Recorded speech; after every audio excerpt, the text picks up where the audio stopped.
cofondatrice de Avatar Médical pour développer justement des systèmes d'imagerie médicale en 3 dimensions pour la chirurgie, et c'est une spécialisation dans la visualisation 3D en temps réel des tissus pour préparer en fait les opérations.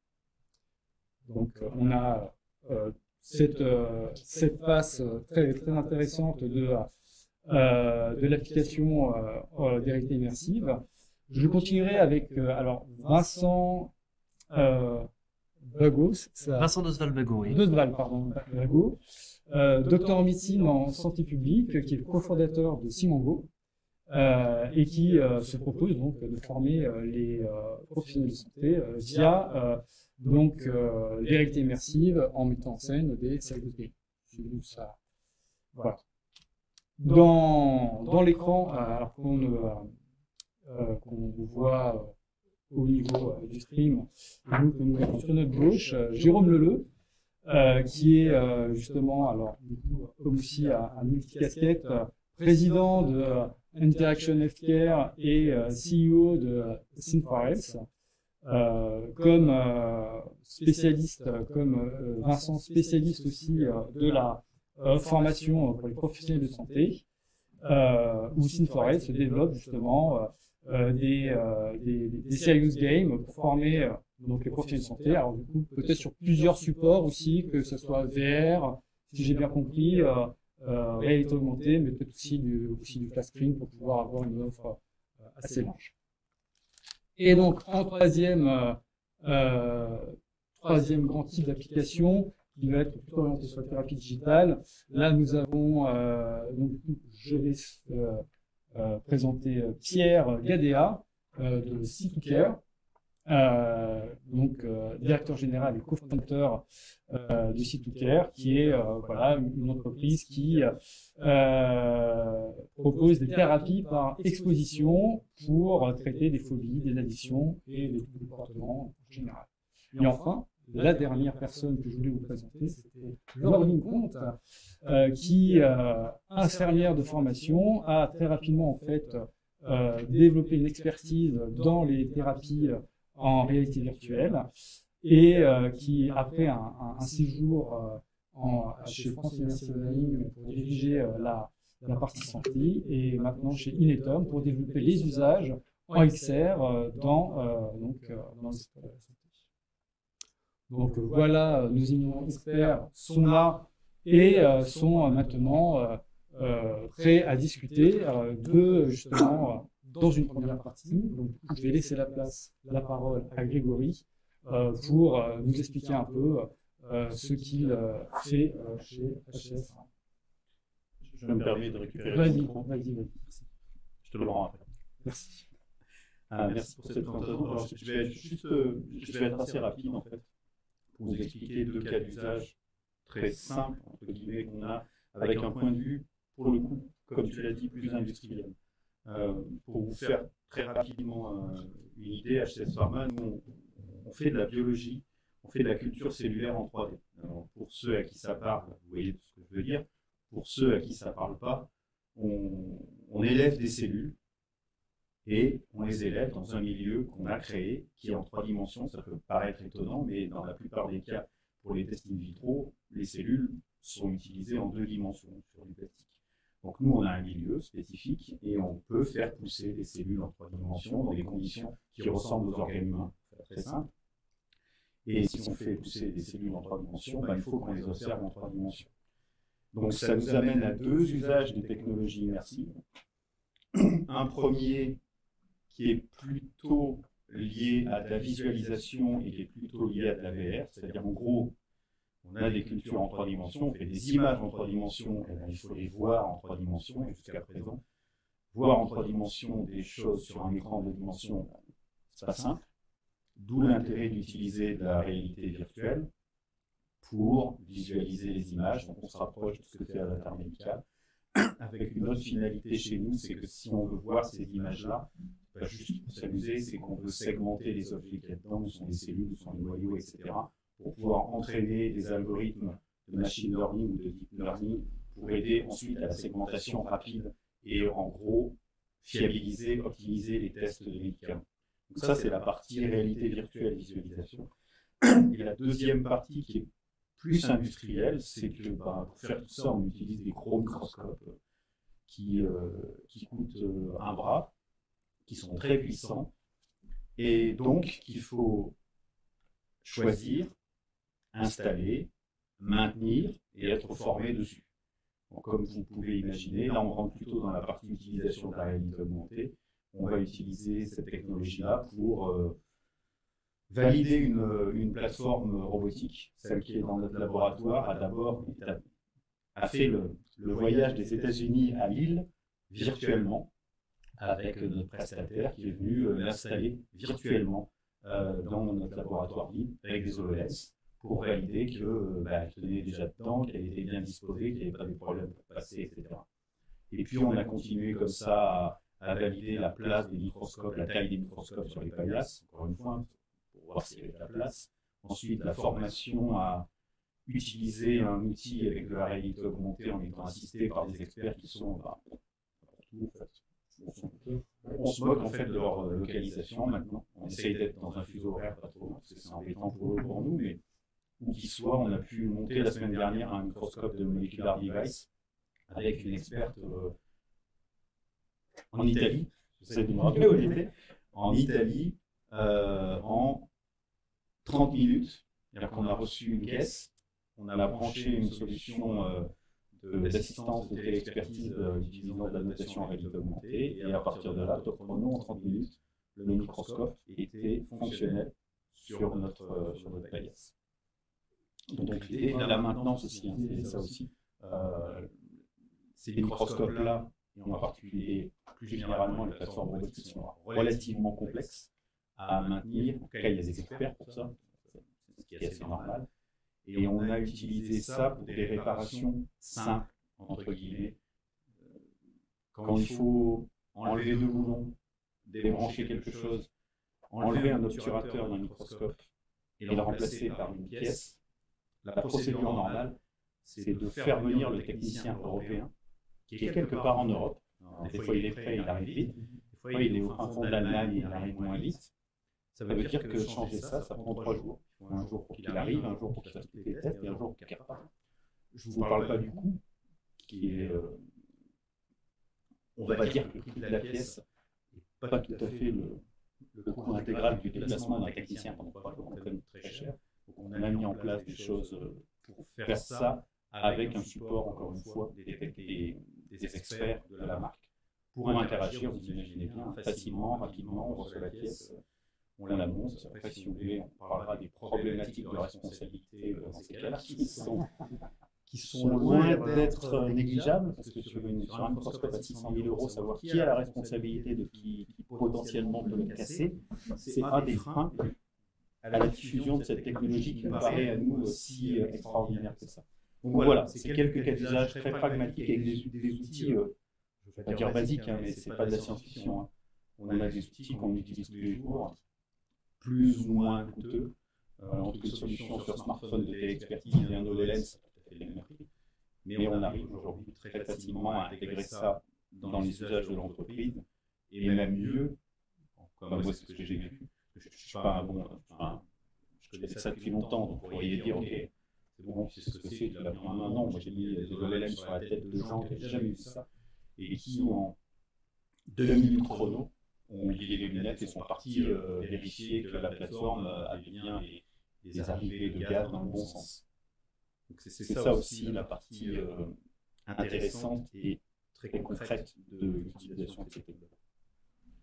Super, super. Là, on a vraiment un tour, comme on veut dire, très concret des usages, avec ces deux facettes. On s'en sert pour faire, oui, de la santé, mais aussi on s'en sert aussi pour développer les process industriels au sein de la santé. Très bien. Alors du coup, on était là dans justement des phénomènes de virtualisation en 3D. Donc du coup, là, je peux me tourner vers Élodie, qui, elle, a justement, avec Avatar Médical, a développé des systèmes de visualisation 3D en temps réel pour le bloc opératoire. En fait, on repart effectivement sur le premier thème, c'est-à-dire la visualisation de données à l'aide de technologies immersives. Et donc, ce que fait Avatar, c'est de développer un logiciel qui va permettre de regarder les imageries médicales 3D dans un contexte de réalité virtuelle. Donc, les imageries médicales 3D, donc c'est des scanners, c'est des IRM.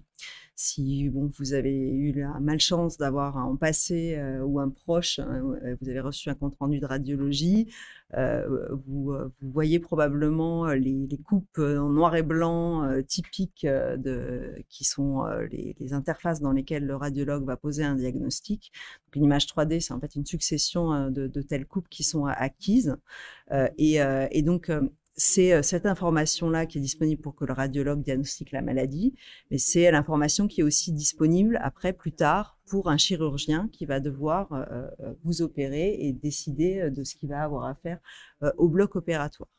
Et aujourd'hui, les outils qui sont disponibles pour visualiser ces images, ils sont très, très orientés vers les radiologues, puisque ce sont souvent des outils qui viennent avec les machines d'imagerie qui sont du coup choisies, achetées par les radiologues, et donc pas forcément pensés pour les chirurgiens.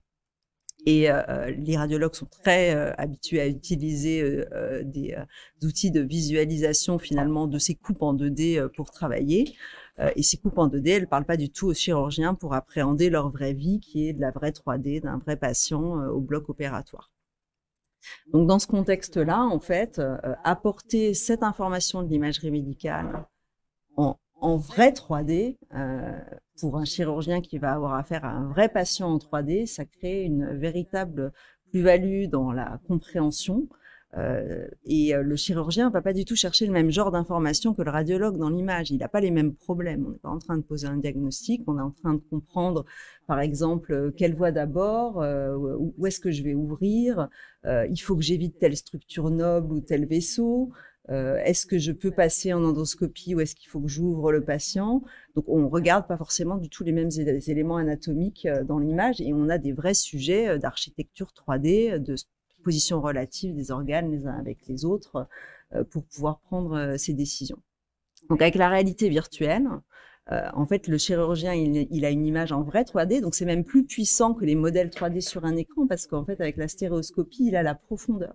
Donc, il a quelque chose qu'il appréhende vraiment très, très bien avec son cerveau d'être humain, qui reste forcément très adapté pour faire ça, et en fait aussi très adapté pour relier ces informations à tout ce qui est moteur, en fait, puisque voilà, on a évolué avec l'évolution naturelle pour savoir justement interpréter de la 3D et la relier avec des actions motrices. Et donc, je pense que ça, c'est exactement ce qu'a à faire un chirurgien, en fait. C'est penser comment il va opérer dans l'espace avec ses mains en fonction d'une information qu'il reçoit avec ses yeux. Donc là, il est dans la phase pré-op. Il a cette imagerie 3D, il a une expérience très naturelle et il va en fait pouvoir planifier ce qu'il fait au bloc opératoire. Incroyable, ça donne vraiment une dimension de la chirurgie entre guillemets augmentée et du coup un réel gain pour le chirurgien pour qu'il puisse justement continuer son travail, sauver des vies et faire en sorte d'améliorer son travail au fur et à mesure. Donc on est vraiment sur de la visualisation 3D. Donc là, utilisé dans un cas préopératoire. Est-ce qu'il y a possibilité, alors on en avait un peu discuté, c'est pour justement en parler un peu, c'est de descendre un peu, faire une vision plutôt opératoire de ces outils-là. Alors, il y a en effet tout un champ de ces technologies immersives autour de la chirurgie. Donc, nous, on est en pré-op, on est en réalité virtuelle. Notre technologie, elle peut aussi être dans la salle de visualisation d'images qui est à côté du bloc, comme il y en a souvent une pour que les chirurgiens puissent aller revoir les images. Mais on parle aussi beaucoup de réalité augmentée au bloc opératoire. On voit souvent, pour les gens du domaine, des chirurgiens avec des HoloLens au bloc qui auraient des informations superposées au champ opératoire. C'est en effet aujourd'hui un champ de recherche qui est en fait en train de se développer, avec encore un certain chemin à parcourir pour pouvoir démontrer la valeur clinique que va pouvoir avoir ces outils. Des vrais défis d'implémentation, parce que des vrais défis aussi d'ajustement en temps réel des données sur un patient qui respire, qui bouge, et donc des mathématiques et de l'informatique pas si simple que ça à faire au-delà d'un démonstrateur, de robustesse. Mais c'est vrai que c'est le sens de l'histoire. Il va falloir aussi des lunettes plus faciles à porter, plus agréables à porter, une information qui puisse être pertinente cliniquement. Mais ça s'inscrit globalement dans le même domaine qui est finalement de sécuriser la chirurgie, de faire que on monte en niveau, que en fait les patients aient les mêmes chances dans qu'importe l'hôpital dans lequel ils arrivent, avec une standardisation des pratiques, une amélioration des compétences des chirurgiens, et surtout dans un contexte où, comme dans beaucoup de professions médicales, on a de moins en moins de personnes formées pour de plus en plus de patients à prendre en charge. Tout à fait. Et donc là, on est sur l'immersion 3D pour exercer le geste, trouver les bonnes voies, et du coup, ça fait sens aussi du coup, d'avoir ces méthodologies-là pour faire de la formation. Et donc, du coup, ça nous permet d'avoir une transition vers justement des sociétés spécialisées en formation, telles que Simango avec Vincent, qui justement lui propose des formations en réalité virtuelle. Oui, merci. Donc nous, c'est vraiment la formation, thématique évidemment commune avec Sim4Health. Nous, on a une infirmière qui est dans un établissement de santé, dans son service, dans sa journée, et son cadre de santé lui libère 30 minutes, ce qui est possible, pas au-delà, parce que sinon il faut la remplacer, donc c'est compliqué.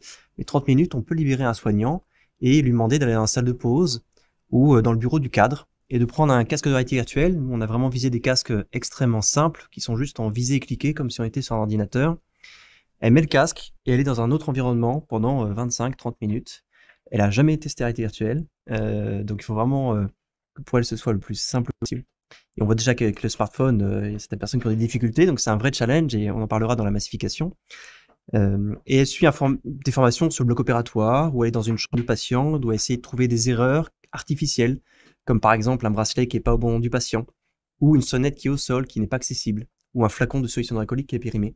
Et donc, le soignant est invité en un temps limité à trouver ces erreurs-là. Et on a aussi des scénarios sur la sécurité incendie. Et donc, ça permet de faire des piqûres de rappel ou des formations qu'on appelle de recyclage, comme la sécurité incendie, de manière régulière tout au long de l'année. Et ça, de manière ludique. Et puis, avec la plus-value de la réalité virtuelle, qui est que on met le casque, on est autre part, et on est obligé d'apprendre. Parce qu'on ne peut pas retirer le casque ou regarder autre part, comme on peut faire sur un ordinateur. Là, on est vraiment captif. Donc c'est ça qu'on essaie de mettre en place avec une vision vraiment de formation de masse, de mettre ça dans tous les établissements de santé. Aujourd'hui, on a 600 casques déployés dans 300 établissements. Et puis l'idée, c'est de proposer ça à tous les établissements intéressés. Très bien. Et donc là, on est sur de la formation pour les infirmières. Les paramédicaux représentent 70% du personnel des établissements de santé. Donc c'est principalement les infirmiers, mais aussi les aides-soignants, puis ce qui est kiné, brancardier, des professions paramédicales, un petit peu moins représentées que les infirmiers. Ok.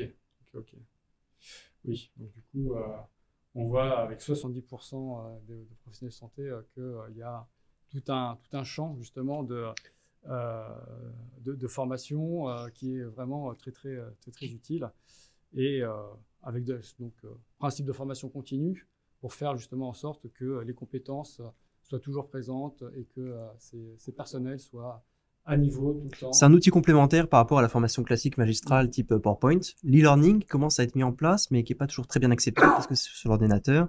Et puis ce qu'on appelle les centres de simulation en santé, où il y a des mannequins, où il y a beaucoup de moyens qui sont mis en place, mais il y en a 40 en France, c'est pas très accessible.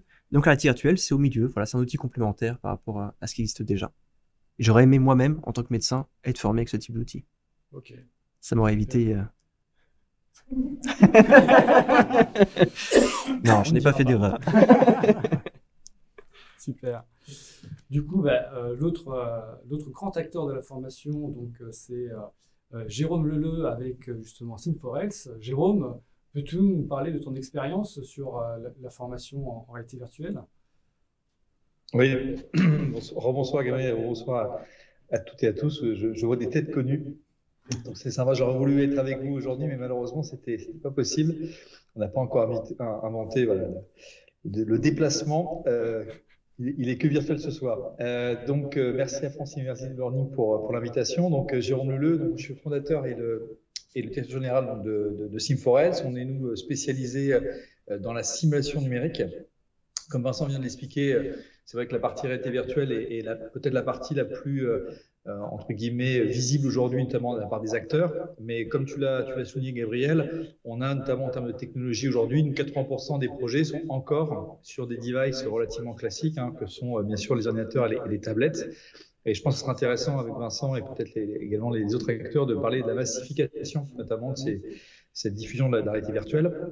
Donc, nous, notre positionnement, il est assez simple. Hein, chez Sim4Health, en fait, on recrée virtuellement des situations cliniques, qu'elles soient donc à l'hôpital, qu'elles soient chez le médecin généraliste, également, notamment avec le développement de la HAD, beaucoup à domicile. Et nous, on a une conviction, c'est que cette formation, qu'elle soit initiale ou continue, doit permettre une meilleure prise en charge du patient. Parce que, in fine, même si notre cible en termes d'usagers, ce sont des points de santé, on sait que c'est une approche qui va être utile pour le patient. Alors même si je pense que Vincent, en tant que médecin, connaît bien l'approche de jamais la première fois sur patient, on sait que d'un point de vue pédagogique, c'est un courant qui commence à forcément non pas être remis en cause, mais parce qu'il y a toujours une première fois sur un patient. Donc nous, c'est presque, il faut toujours une première fois sur un simulateur numérique. Ça, c'est vraiment quelque chose qui nous tient à cœur parce que ça doit être intégré dans les outils de formation. Et j'ai trouvé ce que tu avais dit, Vincent, était intéressant sur un petit peu la complémentarité. Nous, c'est la vision que nous avons, c'est-à-dire qu'il y a d'autres formes de formation sur notamment les patients standardisés, les mannequins en centre de simulation. Nous, on est vraiment dans le champ du numérique et on voit qu'il y a des complémentarités. On a fait par exemple un partenariat avec l'ERDAL qui fournit donc des mannequins pour pouvoir apporter une dimension complémentaire avec la simulation numérique. Donc pour cela, nous, on a développé une plateforme qui s'appelle Medicactive.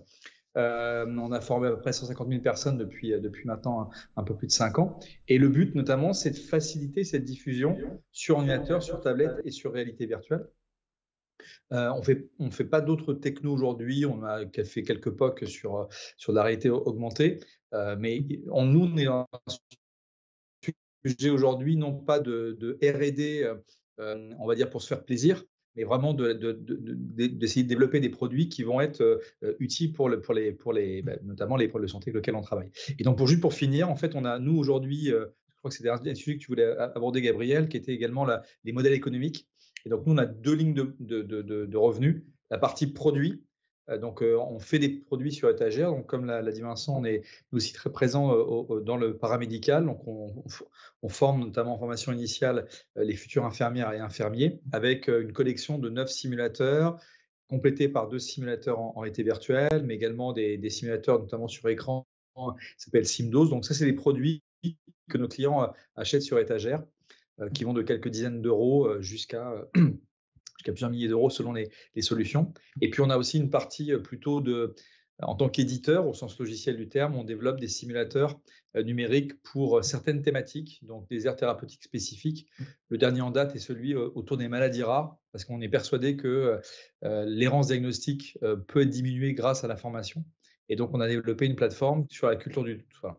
Et donc, on a des collaborations avec des établissements publics comme le CHU de Bordeaux, le CHU de Nice également, et puis également, bien sûr, des industriels de santé avec lesquels on collabore.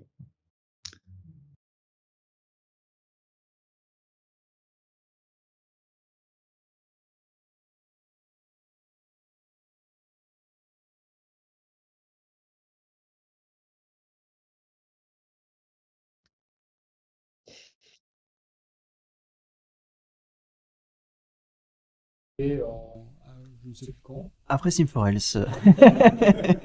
En mai 2018. 2018, ok.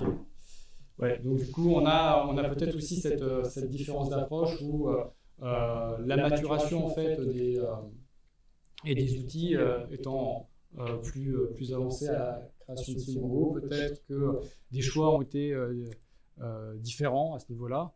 Et c'est très intéressant de voir justement les positionnements et du coup l'entièreté des possibilités en fait que offrent ces outils-là pour pouvoir mieux former et comme tu l'as dit, Jérôme, de faire jamais la première fois en situation réelle et plutôt en simulateur, comme fait par exemple tout aviateur pour apprendre à voler. C'était une évidence pour eux, il faut que ça soit une évidence aussi pour le secteur de la santé. Très bien, du coup là on a bien fait le tour de côté formation au niveau des réalités immersives. Alors maintenant je vais me tourner vers Pierre qui a l'honneur d'ouvrir cette dimension thérapeutique avec ces réalités immersives. À toi la parole.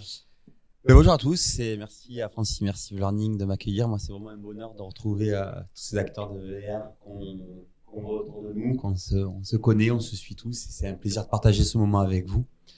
See2Care, ça veut dire voir pour soigner, ou la réalité virtuelle au service de la santé, plutôt du côté sur les aires thérapeutiques. Aujourd'hui, il faut répondre à un défi. Il faut savoir qu'une personne sur 5, au cours des chiffres de l'OMS, au cours de ces 24 derniers mois, va souffrir de pathologie mentale. Alors, pathologie mentale, c'est toujours un grand mot, et c'est toujours un mot qui fait peur, parce qu'on va dire, ouais, je suis pas fou. En fait, non. Ça peut être, à un moment donné, avoir besoin d'un coup de main sur une phobie, un trouble du comportement alimentaire, de trouver sur une dépression.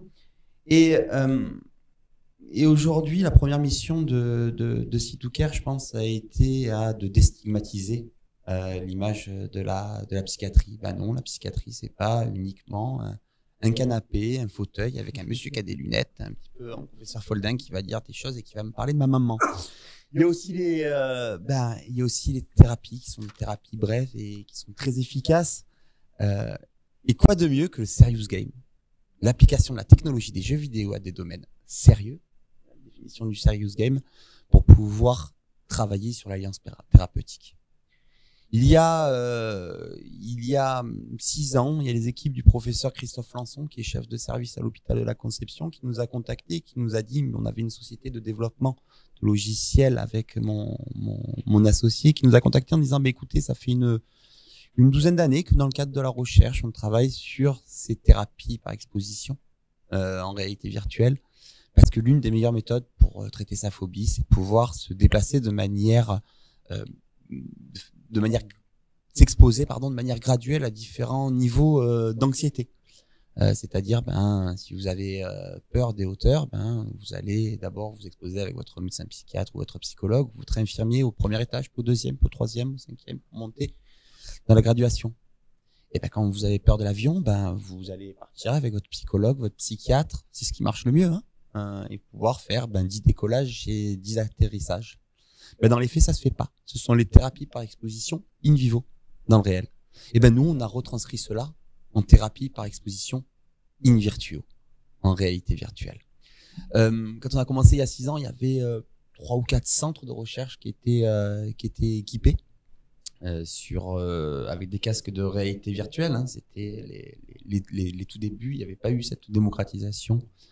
Aujourd'hui, See2Care, on a 1200 casques dans 500 établissements de santé et on a 400 libéraux qui utilisent les réalités virtuelles dans leur quotidien.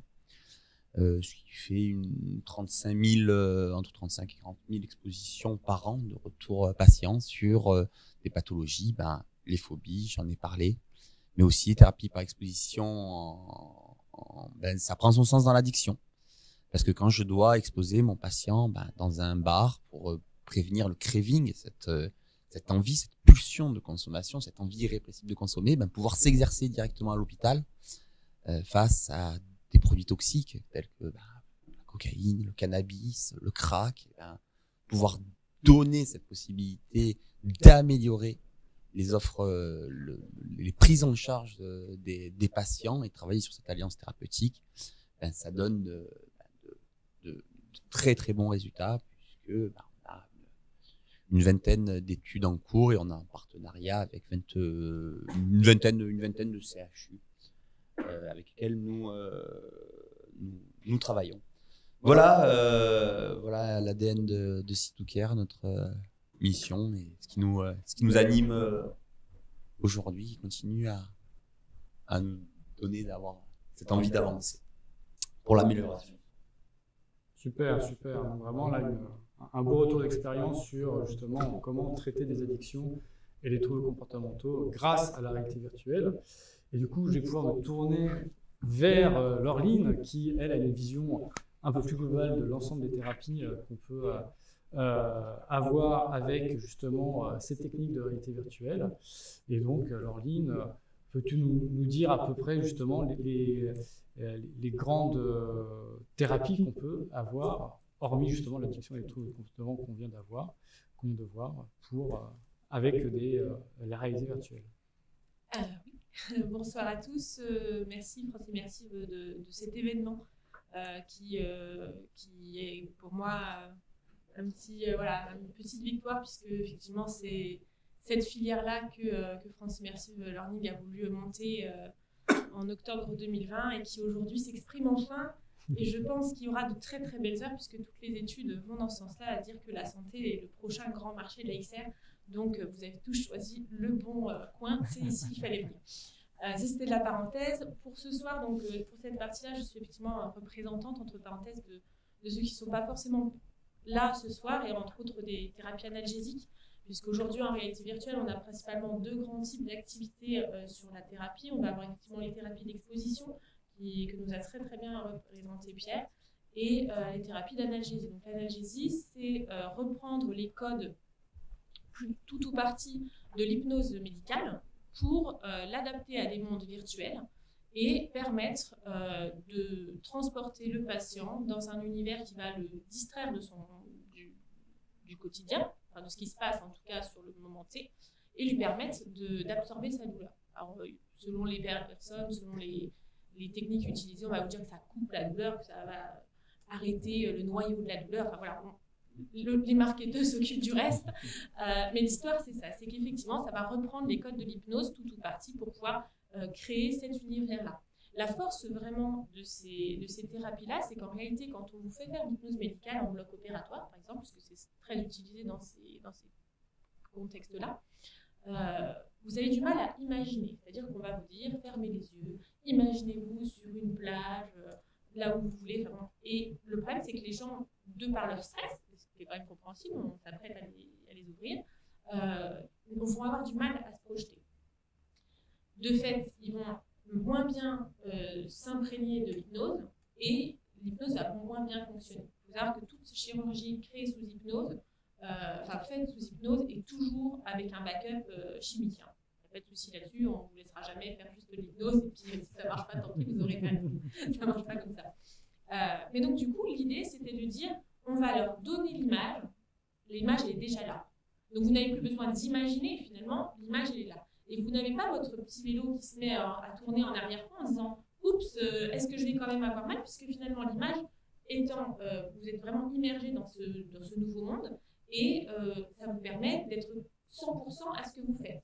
Puisque vous allez voir le petit lapin, vous allez voir, je ne sais pas ce qu'il y a dans ce monde-là, et de fait, vous ne pensez plus qu'à ce qui se passe. Surtout que la voix répond au code de l'hypnose, encore une fois. Donc on a une voix avec un rythme particulier, avec une sonorité particulière. On a parfois des environnements également musicaux qui vont aider à imprégner vraiment cette ambiance-là. Donc on a une personne qui va être complètement mise dans cette bulle et qui au bout d'un moment va vraiment lâcher prise, et ça va permettre de diminuer les hypnotiques et les analgésiques, de diminuer les sédatifs dans certains cadres. Donc on va avoir les contextes de chirurgie ou de microchirurgie. Dans certains cas, on a pu complètement se passer des analgésiques et des hypnotiques. On va avoir les contextes de mise en ALR, ce qu'on appelle les anesthésies locales régionales. Donc, par exemple, vous voulez vous faire opérer du canal carpien, on va vous faire une anesthésie de certains nerfs. Et rien que cette partie-là de l'histoire, elle n'est pas forcément très sympathique. Elle est douloureuse. Moi, j'ai travaillé en bloc, ça a été l'un de mes derniers postes. J'ai assisté à ces ALR. C'est moi qui faisais l'hypnose pour les patients, puisqu'effectivement, c'est difficile, c'est pénible, surtout qu'ils s'imaginent ce qui va se passer après. Donc, ils ont déjà ce pas d'avance, et en fait, grâce à la réalité virtuelle, ils sont quelque part obligés de lâcher prise, puisqu'ils vont être complètement envoyés ailleurs. Donc, cette partie analgésique, elle est très très importante. En France, on a de très très très très bons acteurs là-dessus, qui vont faire autant de la 3D réaliste que de la 3D un peu low poly, funk, voilà, des choses vraiment sympas, que partir sur de l'image réelle et réadapter tous ces cycles-là à l'image réelle, ce qui est un beau challenge aussi, parce que quand vous faites de la 3D, c'est facile d'imaginer ce que vous voulez. Quand vous partez de l'image réelle, c'est un autre challenge. Donc voilà, toute la partie analgésie est vraiment très représentée. Et aujourd'hui, on sait, justement parce qu'il y a beaucoup d'études en cours, que la façon dont la réalité virtuelle touche le cerveau va permettre d'accentuer ou de mettre certaines parties soit en sommeil, soit en avant.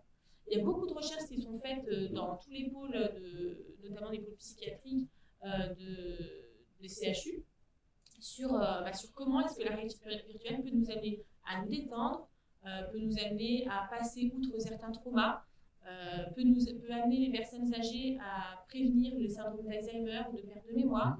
Voilà, donc il y a vraiment des grosses recherches qui sont faites là-dessus partout en France, qui sont d'ailleurs c'est peut-être le point noir, c'est que beaucoup ne savent pas qu'elles existent. Donc typiquement, vous allez avoir Descartes qui travaille sur un sujet qui est exactement le même sujet qu'Allian, et les deux ne savent pas ce qu'ils font l'un et l'autre. Donc en fait, chacun avance de son côté alors qu'il pourrait avancer de façon commune. Ça les challengerait peut-être un petit peu aussi. Et voilà. Mais bon, c'est l'un des soucis, c'est ça, ce retour à l'information. Et puis ce qui va aussi beaucoup être mis en avant, c'est comment est-ce que j'aide à passer certains traumas. Et là, tu le disais tout à fait, Pierre, tout à l'heure, aujourd'hui, avec le post-Covid, on a des gens qui se sont découverts des pathologies, des troubles du comportement importants suite à du post-traumatique. Typiquement, je ne peux plus sortir chez moi parce que j'ai peur de choper tout ce qui passe. Ou tout ce qui a été violence, typiquement les violences sur enfants, les violences conjugales, parce que l'enfermement a fait que ça a fait exploser ce genre de choses. Et comment est-ce que je peux aider les patients à passer outre ces traumatismes-là grâce à la réalité virtuelle? C'est des sujets qui sont en cours de recherche et qui seront là demain. Super. Donc là, on a un superbe complément justement de ce que peut donner les thérapies en réalité virtuelle. Et voilà, du coup, il y a des promesses et des réalités qui sont bien concrètes. Et on le voit sur l'ensemble de nos experts qui ont exposé leur expertise. La réalité virtuelle est vraiment donne des résultats, on le sent bien, c'est vraiment vecteur de promesses. On commence à avoir un retour justement d'études, on en parlait justement pour préparer la réunion, qui commence vraiment à justifier tout ça. Mais par contre, on a, comme chaque technologie émergente, on a justement un problème, on a des freins pour que les usages puissent se massifier. Et donc là, du coup, on va rentrer justement dans la deuxième partie de cette table ronde, donc un débat sur comment massifier les usages de la réalité virtuelle en santé. Alors, qui souhaiterait prendre la parole en premier? Vincent? Alors, moi, parce que je suis en présentiel, malheureusement pas comme Jérôme, et que j'ai mon train qu'il ne faut pas que je loupe pour Rennes, je vais commencer. Pour moi, il y a deux leviers très importants. C'est l'acculturation, l'évangélisation. On est encore, même 6 à 7 ans après les premiers casques de réalité virtuelle, à faire découvrir pour la première fois ce que c'est un casque de réalité virtuelle. Et nous, on a formé à peu près 30 000 personnes en réalité virtuelle. Chaque fois, c'était une première fois. On a hâte qu'on arrive à la deuxième fois, à la troisième fois, comme pour le smartphone, où on sait qu'il y a des boutons de volume et un bouton pour allumer, que ça peut se mettre en veille ou que ça peut s'éteindre. Et aujourd'hui, les casques qu'on utilise, c'est exactement le même fonctionnement, mais en fait, ça fait un petit peu peur. Et voilà, on a hâte que les personnes aussi qui ne sont pas habituées aux jeux vidéo se disent « Ok, ça c'est un objet en 3D, j'en ai déjà vu, je sais ce que c'est. » La moyenne d'âge des joueurs de jeux vidéo, selon le syndicat des éditeurs de jeux vidéo, c'est 45 ans. Mais en pratique quand même, chez une infirmière de 55 ans, voilà, parfois elle a du mal à reconnaître un objet fait en 3D parce que c'est pas dans son habitude, l'habitude du réel. Donc voilà, c'est l'évangélisation et l'acculturation, mais ça va venir avec le temps. Et le deuxième levier, c'est le Wi-Fi. Dès qu'on souhaite mettre à jour, dès qu'on souhaite envoyer des données ou même faire du streaming vidéo dans les établissements de santé, le Wi-Fi, il marche dans 20% des cas. Et puis, on a des clients qui font un partage de connexion Internet avec leur téléphone pour envoyer les données sur notre serveur. C'est pas acceptable. Alors, il y a des contraintes techniques énormes à gérer un réseau informatique dans des établissements de santé, mais aussi avec le temps et puis avec des casques qui aussi vont bientôt proposer la 5G, donc être directement connectés comme nos smartphones, plutôt que de dépendre du réseau de l'établissement de santé. Voilà, ça va venir aussi petit à petit, mais j'ai hâte. La technologie des casques est assez récente pour le grand public. Ça existe depuis longtemps, mais pour le grand public, ça existe depuis 7-8 ans. Donc, je pense que ça va aller extrêmement vite. Et on voit que les casques Facebook, Pico, dans les tuyaux, ils ont des jolies choses qui vont arriver. Et c'est assez accessible financièrement. C'est le coût d'une console de jeux vidéo à 400 €. Ça fait aussi partie de le côté massification, alors que les premiers casques, c'était 3000 € en prenant en compte l'ordinateur qui va avec. Ouais, tout à fait. Voilà pour ma vision. Je vous laisse en débattre. Merci beaucoup. Merci beaucoup. Merci. Oui, moi je souhaitais. On rencontre tous les mêmes problèmes avec le Wi-Fi. Aujourd'hui, on nous parle de santé connectée en 4.0, Internet. Mais en fait, est-ce qu'on peut commencer par le 1.0, avoir Internet tout simplement? Donc, c'est un vrai problème sur les établissements de santé. Moi, je voudrais compléter, je pense, sur ma partie. Je pense que, comme l'a très bien dit Laureline, l'important sur le médical, c'est de prouver que ça fonctionne également. Et je pense que ça y est, les sociétés savantes s'organisent, se mobilisent. Alors, il y a eu un travail formidable sur la formation avec des acteurs comme Twin Forest qui ont vraiment évangélisé et qui sont allés au marché. Et Citocare aussi ont fait ce même travail sur le soin des patients. Et on est passé finalement de 3 à des centaines d'utilisateurs. Et ça y est, enfin, les sociétés savantes s'en emparent. Et pour dire on va aller vers une massification, c'est un petit peu un schéma sur du B2B, 2C, sur une massification en disant, ben voilà, on prouve que ça fonctionne, on monte passe blanche, nous sommes des dispositifs médicaux, c'est ce qui fait la différence avec d'autres sociétés qui bricoleraient dans des garages. Et une fois qu'on en sera là, qu'on aura dit, ben oui, ben les pouvoirs publics disent, ah ben si ça fonctionne mieux, ça va dans le bien-être, dans le mieux-être, dans un meilleur accompagnement des patients. Nous, actuellement, sur une actualité sur Citocare, depuis quelques mois, on travaille sur les thérapies par exposition en réalité virtuelle au domicile du patient. En fait, post-Covid, on a eu de fortes demandes en disant des personnes qui souffraient d'agoraphobie, de peur de sortir de chez eux, peur de contamination, donc ils ne pouvaient plus sortir de chez eux. Ils nous appelaient, ils disaient c'est génial la thérapie par exposition en réalité virtuelle. Comment je peux en bénéficier? Je dis écoutez, allez voir le centre Intel. Puis j'avais des patients qui m'appelaient qui me disaient mais t'es stupide ou pas? Je te dis que je peux pas sortir de chez moi. Donc est-ce que tu pourrais? Qu'est-ce qu'on peut faire? Et aujourd'hui maintenant, on envoie des casques de réalité virtuelle chez le patient et il y a le psychologue qui prend la main sur le casque de réalité virtuelle. Et là, on va pouvoir être dans une démocratisation avec une baisse des coûts des casques qui coûtaient des fortunes pour des résultats qui n'étaient pas top au niveau de la pixelisation sur les progrès grâce à les investissements. Et je pense que c'est comme ça qu'on va pouvoir arriver à une massification des usages avec du continu et de donner accès à ces casques tout en montrant patte blanche, en montrant que ça a des résultats.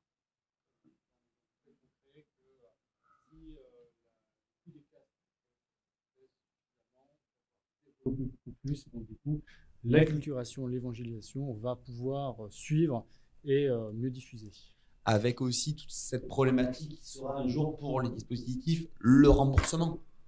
Aujourd'hui, une thérapie par exposition en réalité virtuelle, c'est payant. Un accès à la formation, on demande des investissements. Et quel va être ce retour qu'il va demander? Et aujourd'hui, si les pouvoirs publics prennent en compte en disant, oui, c'est un outil, on y croit. Moi, c'est ma position. Il y aura une massification qui se fera de manière beaucoup plus globale. Moi, c'est ma position. L'argent. Est-ce que Jérôme, est-ce que tu souhaiterais prendre la parole? Oui, je trouve ça passionnant ce qui vient d'être dit parce que derrière l'image de la réalité virtuelle qui est forcément toujours très innovante et donc nous avant de commencer la conférence, je te parlais de nos nouveaux locaux que nous avons donc à Bordeaux. On a installé un showroom qui nous permet en fait aux équipes techniques de pouvoir développer les applications en réalité virtuelle en faisant venir les formateurs, les auteurs, pour vraiment qu'ils se rendent compte d'une part lorsqu'ils écrivent les scénarios, mais aussi de pouvoir les tester et montrer à beaucoup de nos clients. Donc on a beaucoup de CHU qui sont venus nous voir. Et comme l'a dit Vincent, en fait, malgré que c'est quand même très connu, ça reste encore très à être développé en termes d'expérience. Le premier retour qu'on nous fait, c'est « je vais être malade ». Donc, il y a encore cette image, vous savez, des vieux casques de réalité virtuelle. Quand je dis vieux casques, les tout premiers, vous savez, et je pense que voilà, tous mes confrères vont avoir à peu près la même remarque avec ces casques, c'est plutôt ces cardboard. Donc, la notion de qualité, donc nous, chez Sim4Health, on travaille beaucoup sur toute la partie cognitive qui est extrêmement importante. Mais clairement, la massification de la réalité virtuelle va passer d'une part par les casques autonomes, puisque aujourd'hui, Vincent l'a souligné tout à l'heure sur les centres de simulation. Nous, on a beaucoup travaillé avec HTC Vive, où vous vous installez avec du matériel qui vaut sur virtuel et les ordinateurs 5 000 €, plus l'installation, plus la maintenance. Et clairement, pour un centre de simulation ou un CHU qui préempte un espace, ça peut s'entendre, mais ça nécessite vraiment un temps nécessaire et des investissements financiers. Le casque autonome nous paraît quelque chose d'assez adapté. Et je partage ce qu'il en a dit sur l'aspect financier qui doit baisser. Les budgets qui sont de l'ordre de 200 à 300 € sont importants. Et puis, moi, je crois beaucoup. J'étais la semaine dernière à Santé Expo, et j'ai beaucoup parlé. Notamment, il y avait un agora qui était organisé par la FHF, et notamment sur la discussion aussi avec les DSI. Et ça va dans le sens qui a été dit, j'ai entendu parler tout à l'heure du Wi-Fi et autres. Je pense qu'on doit avoir cette, et Laureline, je crois, l'a beaucoup testé lorsqu'elle faisait ce type de diffusion. Je pense qu'il faut qu'on sorte de l'approche uniquement virtuelle. De soins ne passe que par les décideurs qui ont en charge la partie formation. C'est une approche qui doit être systémique, c'est-à-dire que la direction doit porter ces projets en termes d'investissement et en termes de renforcement des compétences. Ça doit être porté, bien sûr, par les acteurs de la formation et aussi par la DSI. Nous, et je ne veux pas être trop long, mais je vais vous donner quand même des retours d'expérience. Nous, on l'a fait lorsqu'on a créé la collection sur les soins infirmiers. On l'a fait avec 27 IFSI de Nouvelle-Aquitaine. On croit beaucoup à la co-conception. Une des réunions les plus importantes, elles ont toutes été importantes, mais celle-ci, c'était la réunion entre tous les DSI et les équipes. Et là, on rentrait dans le dur en disant comment on peut l'intégrer par rapport au Wi-Fi, mais aussi au réseau Internet de l'hôpital. Donc, c'est vrai que derrière les images d'expériences très réussies, la diffusion, le déploiement, tous les acteurs qui sont là aujourd'hui réunis, c'est complexe. Il faut qu'on fasse preuve de beaucoup de pédagogie, beaucoup d'accompagnement et de compréhension systémique pour que ça puisse être diffusé. Le commentaire sur les DSI. Donc, Avatar Médical, on est franco-américain depuis notre création en 2020, et donc on a une démarche vers les hôpitaux français, mais aussi US. Et je pense qu'il faut le dire, il y a un vrai retard. On est allé faire des démos dans des hôpitaux aux US où il y avait 3 personnes à la DSI qui étaient responsables d'un parc de casques de réalité virtuelle existants dans les gros hôpitaux. Donc, et ça existe déjà dans les très gros hôpitaux universitaires des États-Unis. Donc, c'est sûr que le fait qu'on puisse travailler ces sujets-là avec les DSI des hôpitaux va être absolument critique pour le déploiement massif de ces technologies, parce qu'elles ont besoin de ce support local pour le déploiement et une mise en service efficace de tout le hardware pour tous ces logiciels qu'on va développer sur ce hardware. Et oui.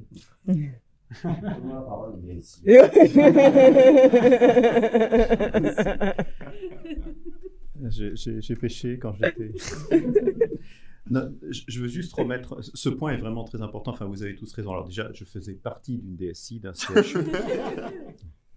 Ce qui veut dire aussi, et il faut se rappeler, que j'avais sur mes épaules la responsabilité de la sécurité des données des patients, et que c'est une responsabilité. Ça permet de balancer aussi c'est facile, c'est pas facile.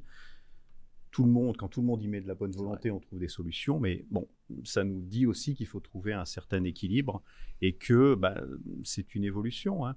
Je reprends un peu des parties de la table ronde qu'on a eue sur le dernier Laval Virtual, où on parlait justement de cette évolution de l'utilisation des technologies immersives en santé. Et c'est étonnant, mais je pense je pense qu'on a franchi l'étape 1, ce dont on parlait, ce dont on parlait avec Simango, où maintenant, à peu près tout le monde est convaincu qu'il y a un intérêt. Par des études, par des machins, par des trucs, les sociétés savantes s'y sont mis depuis quelque temps, certaines, d'autres depuis moins longtemps. Mais en tout cas, je pense que tout le monde, en tout cas au niveau des soignants, est convaincu qu'il y a un intérêt. Et c'est probablement pour ça, d'ailleurs, que vous avez tous des contrats, que vous vendez des appareils et des services à des soignants, des équipes et des choses comme ça. Et sur la Val virtuelle, pareil, les professionnels faisaient tous ce constat-là. Et le deuxième constat, c'est que pour aller au-delà et pour aller sur la massification, maintenant, il faut passer à l'écosystème de l'hôpital. Tout le monde, comme l'a dit Jérôme, il faut que tout le monde soit là-dedans, que tout le monde y mette du sien et que tout le monde fasse un peu évoluer ses produits pour qu'on trouve les bonnes connexions. Et ça prend peut-être un peu plus de temps qu'un progrès technologique. Donc, et peut-être un peu plus de temps en Europe qu'aux États-Unis aussi, ou qu'en Asie. C'est comme ça. Mais en tout cas, je pense que ça montre aussi que le chemin et l'évolution est vraiment sur la bonne voie. Alors, ça ne va jamais assez vite. Hein. Nous, on est dedans. Forcément, ça fait 10-15 ans qu'on travaille sur les trucs. On a l'impression qu'on n'a pas fait un pas depuis les années 2000. Bon, c'est dire qu'on ne se souvient pas du bordel de connecter un truc en 2005. Mais bon, c'est comme ça. Donc, on voit cette évolution, cette prise de conscience. Donc, je reste plutôt optimiste. Moi, je suis un optimiste pragmatique. Et j'adore la DSI. Et la direction des achats. N'oubliez jamais la direction des achats qui vous signera les commandes aussi. Donc, tous ces gens-là sont en train d'être mis en mouvement dans cette direction. Et puis, vous l'avez dit, à un moment, on a aussi une démocratisation des casques. Finalement, tout le monde l'a dit, les casques ne sont pas là depuis si longtemps, en tout cas moins longtemps que les smartphones. Ils arrivent à la maison, ils arrivent sur le sapin de Noël, on commence à faire de la méditation et à découper des pastèques ou à faire du Beat Saber, ça dépend ce que vous aimez. Donc on commence à le voir apparaître aussi dans les utilisations quotidiennes. C'est une affaire, je ne veux pas dire tranquille, mais ça se fait, quoi. Le micro-ordinateur pour les vieux, si vous vous rappelez, rappelez-vous quand vous avez eu votre premier ordinateur, je parle à ceux qui ont des cheveux gris, quand il est arrivé à la maison, c'est quand même une bête curieuse. Hein. Aujourd'hui, il y a un ordinateur, même plusieurs dans toutes les maisons, il y a des smartphones dans toutes les poches, même plusieurs smartphones aussi des fois. Donc ça a mis quoi, 5 ans, 10 ans? C'est sur ces échelles de temps-là. Bon, ça va pas assez vite, mais c'est plutôt optimiste. Merci, oui. Le taux d'adoption des nouvelles technologies tend à s'accélérer et on a bon espoir que justement la pénétration justement du marché domestique va permettre justement de vraiment encore mieux démocratiser les usages et le coût moindre permettra aussi. Juste, je suis très prudent quand on parle d'accélération des technologies, parce que l'accélération des technologies et l'accélération de l'adoption des usages sont deux choses relativement différentes. Et ce qu'on constate depuis des années, c'est que même s'il y a une accélération de l'adaptation, on voit aussi que l'accélération n'est pas constante. Hein. On a plutôt un accordéon où on a tendance à avoir des gens qui adoptent de plus en plus vite, des gens qui adoptent de moins en moins vite, et un accordéon qui s'étire, avec des gens qui sont un peu, alors, soit un peu laissés sur le côté, c'est pas qu'une question d'âge, soit qui s'intéressent peut-être un peu moins dans les temps où on parle plutôt de réchauffement climatique, de sobriété, ils ont peut-être une vision moins optimiste de la technologie, en tout cas sur le fait qu'elle puisse résoudre tous les problèmes. C'est bien des fois un peu l'équilibre aussi. Voilà, on touche. Vas-y, Laurie.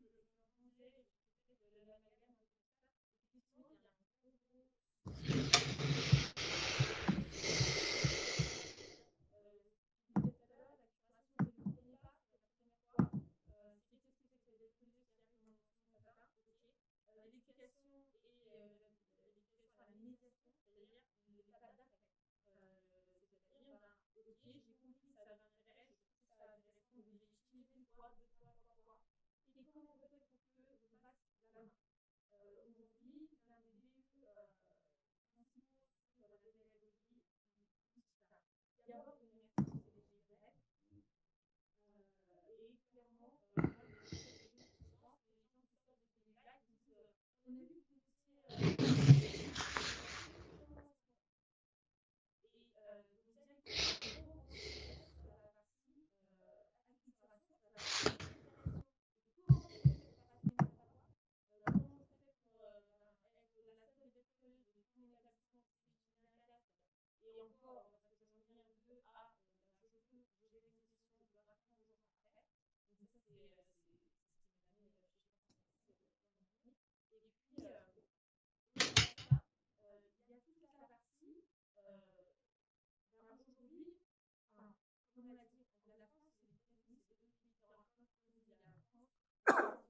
n'a pas des levées à millions qui vont nous permettre d'un claquement de doigts de faire apparaître 200 tests dans une université, ça ne marche pas comme ça, on le sait.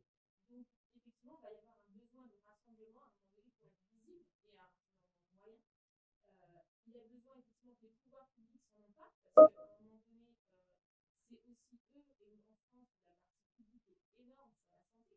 Tu disais, hein, le niveau thérapeutique, si on n'a pas de remboursement, la rémunération est moindre. Parce qu'aujourd'hui, ça me paraît pas normal d'aller chez un praticien de santé et de devoir payer longtemps ce que ça vous fait. Pour ceux qui ont des animaux, allez chez le vétérinaire, vous allez voir, c'est ça que ça coûte la santé. D'accord. Et moi, c'est pas remboursé, c'est tout ça. Donc, sur la santé privée, on n'imagine pas. Donc, effectivement, les pouvoirs publics doivent se rendre compte qu'effectivement, il y a un gros potentiel sur cette technologie-là à tous les niveaux, puisque, in fine, effectivement, le but, c'est que le patient ait une meilleure qualité de soins, et ce, partout où il puisse aller, que ce soit au fin fond de la France, que ce soit en réa, de soins à la PHP, ça doit être le même niveau de soins, et éventuellement, effectivement, à la fois que j'aille au CHU New York ou que j'aille au CHU de Loin, je dois être en face de la même qualité. Et ce qu'on oublie souvent, c'est la qualité de vie du soignant. Et aujourd'hui, tout le monde parle de cours en courant.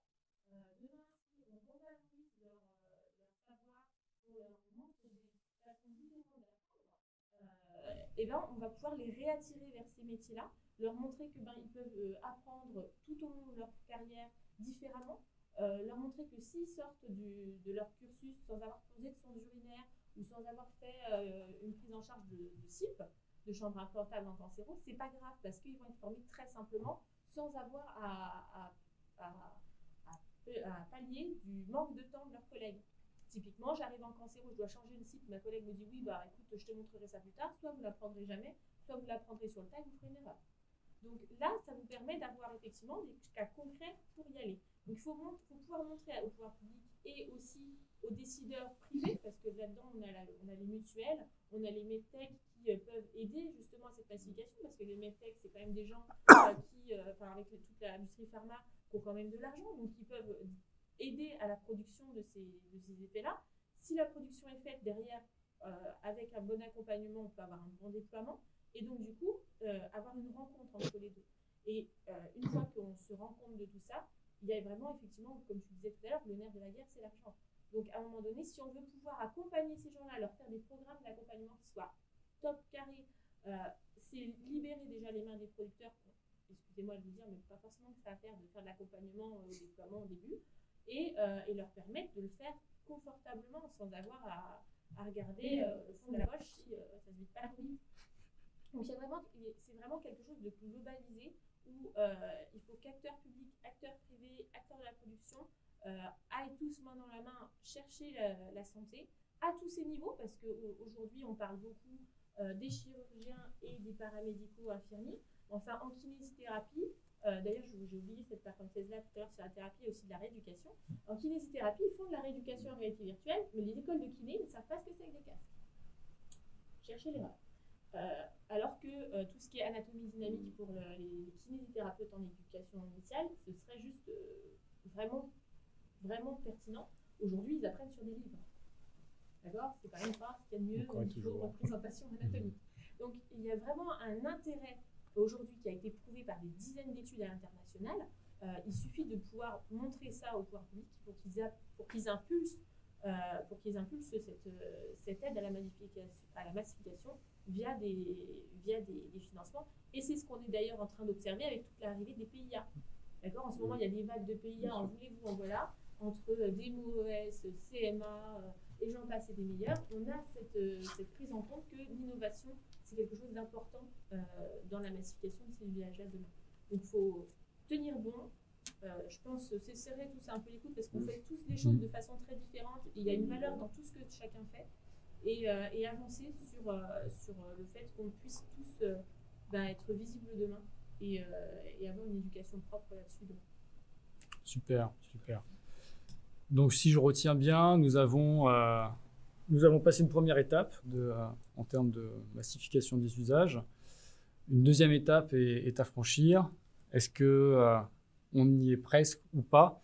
L'avenir nous le dira.